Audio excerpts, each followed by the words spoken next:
BruhmasterL is a brand new content creator for the Osu community who has been blowing up recently thanks to the YouTube recommending his videos left and right, especially this one. I swear it's everywhere, guys, I'm not even joking.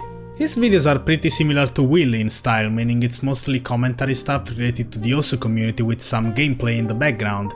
It's pretty cool content, it works, and I actually enjoy some of the videos he's made, for example this one. And even the spare one, while it's obviously controversial for obvious reasons, it's still a very useful video for those who may not be following the Osu community on Osu Report and wanna know exactly what's going on. In fact, I actually encourage you guys to go ahead and subscribe to this guy, because he actually makes some pretty cool content and I think he's very passionate about the game, which is good, it's a very good thing. I love having more content creators coming along in the Osu community. So why am I talking about this guy, you may be asking? Well, as you guys know, I'm very passionate about a certain subject, which is the subject of improvement. And I like to give people tips with my YouTube videos, for example my pushing your limits talk, or my talk about how it's better to play smart rather than playing too much. And of course I do that on my Twitch channel too, if people come to me asking for advice, unless I'm tryharding of course, you know, getting those gaming moments on my Twitch, twitch.tv/spasa17, I of course like to give advice to new players that come and ask me about things. BruhmasterL has made a new video called Improvement, where he basically talks about improvement and how to improve in Osu. And after watching this video I've been rather confused. There have been some things I definitely disagree with and I really want to discuss them with you guys today. So what I'm gonna do is I'm gonna watch this video, kind of react to it in a way, and just reply to some of the points that have been made, because I most certainly don't agree with many of them. I wanna be clear on this. This isn't a personal attack towards BruhmasterL, I don't want to create drama, I don't want to participate in drama, I literally just want to talk about this one video he made, because I don't really agree with many points, as I said, and because I think this may actually be misleading to some new players who may come across that one video, alright? He starts his video off talking about how improvement is one of those things everyone asks for, other than White Cat's skin of course. And then he goes on to talk about setups, saying that setups aren't important. The most important thing is being comfortable with your current setup, and he uses FG Sky as an example. FG Sky is a top player in Osu of course, and he has a very kind of unique, if so to speak, setup. Many people would actually call it a shit setup compared to nowadays standards. And he talks about how having a bad setup doesn't necessarily mean you're gonna be bad at Osu, though having a good setup is probably gonna help you out, no doubt about that. He then goes on to talk about one very controversial subject that we all know about on this channel, and that's genetics. Yes, indeed, this video does talk about genetics, and that's in fact where most of the stuff just goes wrong. Let's start with reaction time, which can determine how easy or difficult it is to read a certain AR. Is that although high AR might be slightly easier for some players, almost everyone can learn it with relative ease. Believe it or not, reaction time isn't really that important when it comes to Osu. Of course, when you're young, you may argue that you have higher reaction time and perhaps you may have less issues with high approach rate, but in the end it's not anything significant, and he says that in the video itself, so that's a very good point he made about reaction time. Reaction time has no or little to no correlation on how to read certain approach rates, especially the higher ones. There are a lot of things that similarly follow this trend, like stamina, because although speed can definitely partially be determined by genetics, stamina is just the optimization of the speed.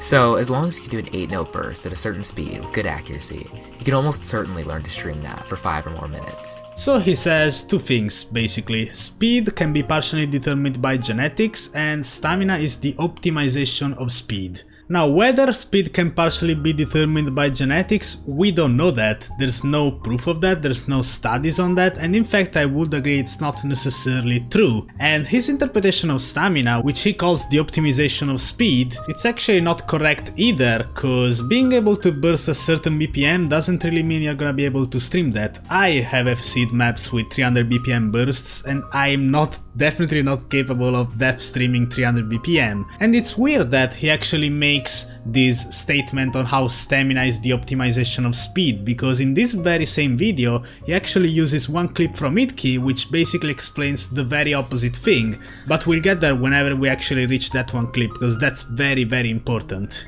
there are two things that are much more closely related to genetics: stream speed and single tap speed. But how can you say that?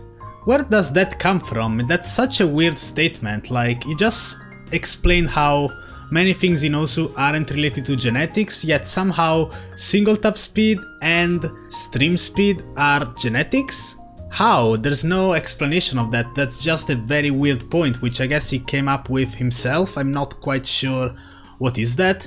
He then talks about how if you can't single tap fast enough, obviously you're gonna alternate, which makes a lot of sense, and many players do that, especially for very high BPM stuff like 300 BPM jumps. The thing is, single tap speed isn't really genetics, it actually has to do with your stamina, believe it or not. And there's an actual distinction to be made between single tap and alternating when it comes to the two playstyles in general, because both playstyles have some advantages and disadvantages, of course. Single tapping is mostly reliable on stamina. You need to have a certain level of stamina in your finger to be able to single tap a certain BPM. However, when it comes to alternating, all you have to do is have finger control. So you're basically trading the two skill sets. If you start alternating from a very early stage, it's very likely you're gonna have stamina issues. Meanwhile, when you single tap, you have way more stamina but way less finger control. So saying single tap speed is genetics is just not correct. It's all a matter of preference, as many things are in this game. And I can say that because I used to single tap everything. I used to single tap up to 300 BPM, more or less, but then I eventually got injured. Well, not really injured, you know, I don't want to make it sound too serious, but to be honest, my arm just started hurting, so that's where I realized pushing my single tapping wasn't really the best, or at least I wasn't doing it in a way that was optimal. Maybe going back I could have actually fixed my posture or something, maybe my tapping style, and I could have fixed it, but instead I decided to use alternating and improve my finger control massively because of that. So I think I have the right to say that single tap speed isn't genetics, it most definitely isn't. The thing about stream speed is that even with some pretty bad genetics, you can still almost certainly learn 250 BPM bursts and short streams. Where does that come from? Can I know that? Can you explain that? Like, it doesn't get explained in the video, we don't know where that comes from, which is why I'm inclined to believe he's just speaking from either personal experience or for what people say in general. But this is not true. I mean, you can pretty much learn how to stream 250 BPM, not just bursts and short streams, even if you have bad genetics. Like, this point is so weird, and this statistic is just, like, it came out of nowhere. I don't understand why it exists. And then, if for some reason you want to become a high-level speed player with awful genetics, you can just use Tap ZX, which is just what it sounds like. Use your pen to tap or your mouse to click while also streaming. It's a bit controversial due to using 3 inputs, but with players like Doki and Yazen using it to great success, like properly streaming Hidamari no Uda, and even hitting space streams, it's pretty obvious that this playstyle is actually really viable. Now again, this is very strange because you're basically saying that Tap ZX or Tap X players are people with awful genetics that can't actually get into speed otherwise. But that's not the case. I mean, it's just a playstyle. It has nothing to do with being able to play speed or with not having genetics, or as you say, having awful genetics. This point doesn't make much sense, and the 2 players you mentioned, by the way, Doki and Yasen, one is a Tap X player and one is actually a normal player. I don't know how you got that, I don't know where you got that he's a Tap X player, but the stuff you mentioned is kinda weird, and it really just shows that you don't have a whole lot of experience with Tap X or with that playstyle in general. Tap X is entirely reliable on your coordination between your 2 hands, and it's so hard to master, so hard to play in general. You are gonna take a long time to actually be able to stream Hidamari properly, as you say. In fact, I don't think there's any Tap X players that have done that successfully, at least right now. Or hit spaced streams for that matter, because obviously, like, the disadvantage of this playstyle mostly has to do with accuracy and precision, which is why many players that do Tap X end up not doing mods like Hard Rock and whatnot. I actually got in touch with Doki to talk about this, because I was pretty curious to know what he thinks about it, and this is what he had to say. Tap X in itself requires a huge amount of coordination between the 2 hands, and that's not something that's required by ZX, which is basically the normal playstyle. So I will not say it's easier, I will say it's difficult in another way. And improvement wise in the skill set, like going from double tapping Idamari to actually playing the map properly, is just equally as difficult. Now truthfully I don't think this point was made in order to downplay Tap X players. I think, as I said, it just comes from a general lack of knowledge on this playstyle. I wouldn't really call it too viable. That also depends on what you mean with Tap ZX, because if you're talking about tapping with your tablet pen on jumps and perhaps using two fingers to stream, which is the Emilia playstyle if so to speak, that's actually quite viable, but it still takes a very long amount of time to actually learn and master more than anything. So this point is just kind of weird, but the reason it is because it starts from a false statement. It starts from the statement that speed is genetics. Starting from there, if you have bad genetics, then you play Tap X. It's all very strange, it's all wrong in my opinion at least, and according to people who do actually play speed and Tap X. So I wouldn't really say this is a great advice to give to new players who may feel like they wanna start off with speed. I think it's actually really bad advice, because you're saying that that's one skill set that relies solely on genetics, and if you don't have that, then you must change your playstyle. That's really bad advice, man. Then the last thing to cover is aim, which I would say is arguably the least determined by genetics.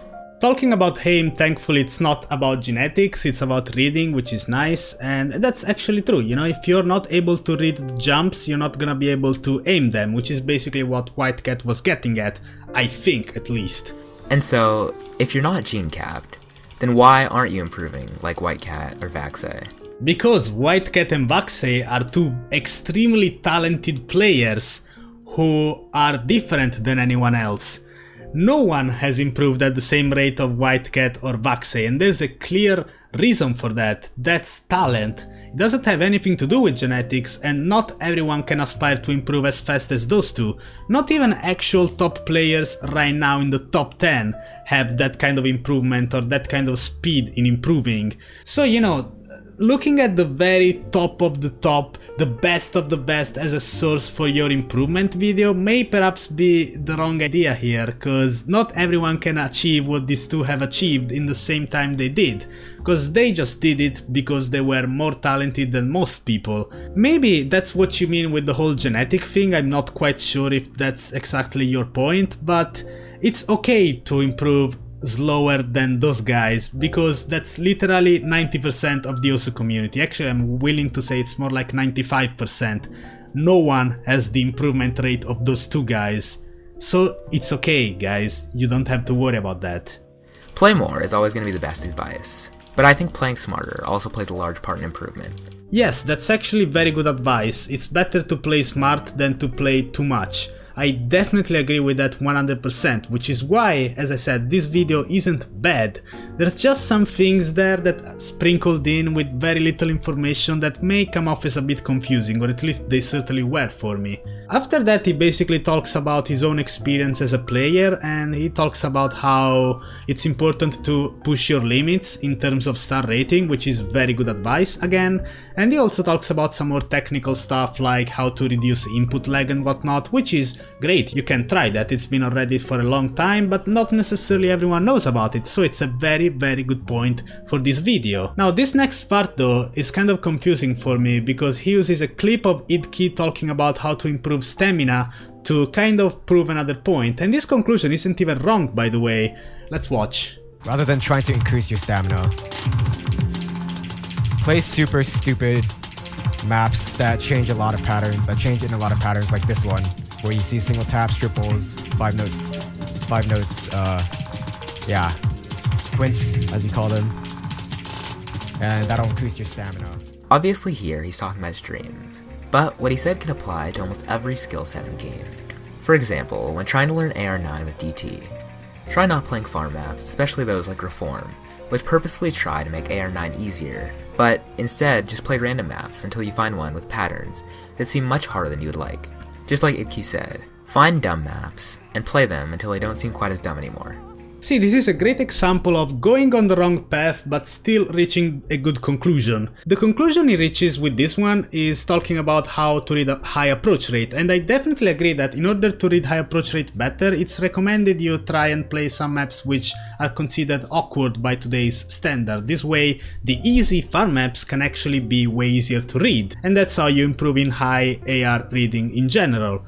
However, what Idki was saying was not to play stupid maps until they don't seem stupid anymore. It was actually an extremely specific example which talks about how to improve your stamina, not your streams. So if you guys don't know, during that clip one viewer asked Idki whether playing those long stream practice maps is actually useful for stamina. If you don't know, long stream practice maps are basically maps that consist of 2 minutes of a repeated stream that's in a square pattern basically, so there's virtually no aim and it's solely tapping really.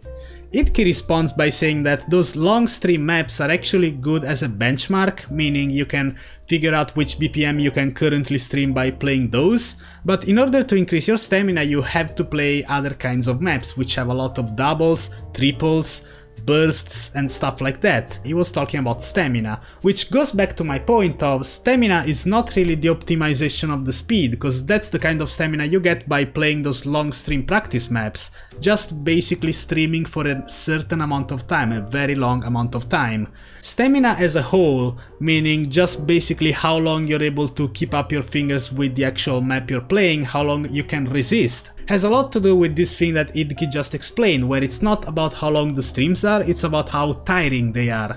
Because playing lots of triples, doubles, bursts, all consecutive, is way harder and gets you tired way faster than actually playing long streams, believe it or not. And that's why, in order to warm up, many people don't actually play those long stream practice maps, but they go with certain maps, for example, Egg Pain. And to finish this video off, he goes on about some programs that you can perhaps use, for example, FunOrange Strainer, which allows you to speed up maps so you can change BPMs and all of that, approach rate and all of that, which I can agree with. It's way better than Mekosu because you get to play inside the client itself. So basically, some good advice has been given in this video, however some other advice was kind of weird, maybe not really researched or based on actual evidence, but just based on his own experience, which I guess will be fine, but presenting these things like stream speed and single tap speed are genetics as actual facts, I think is very dangerous for a new player who may be looking for advice. I'm pretty sure, again, this wasn't made with the intention of fucking up new players, it just comes from a lack of experience and knowledge about the game, which is ultimately fine because, as he said, he isn't a top player. So yeah, I really just wanted to talk about this video because some of the stuff here I don't think is entirely correct. BruhmasterL, if you're watching this, please don't take it personally. I think you understand that I'm just talking about the content of your video, not you as a person. I'm not judging you as a content creator either. I really wish you the best, man, and next time you wanna make a video like this, make sure to at least talk to some of those top players about the main points you wanna make, because your audience is mainly composed of new, young players who are new to the game. It would be a very nice thing if people like you could actually provide some reliable and good advice, like you did in this video, but not all of it. Once again, please let's not start any drama, let's not go to his comments and say shit about him, let's not dislike bomb the video or anything. It's fine, it's just a matter of opinion in the end, and as he says at the end of his video, Osu is a game, we are supposed to be having fun, so let's do that. Alright guys, thanks for watching guys, I'll see you next time.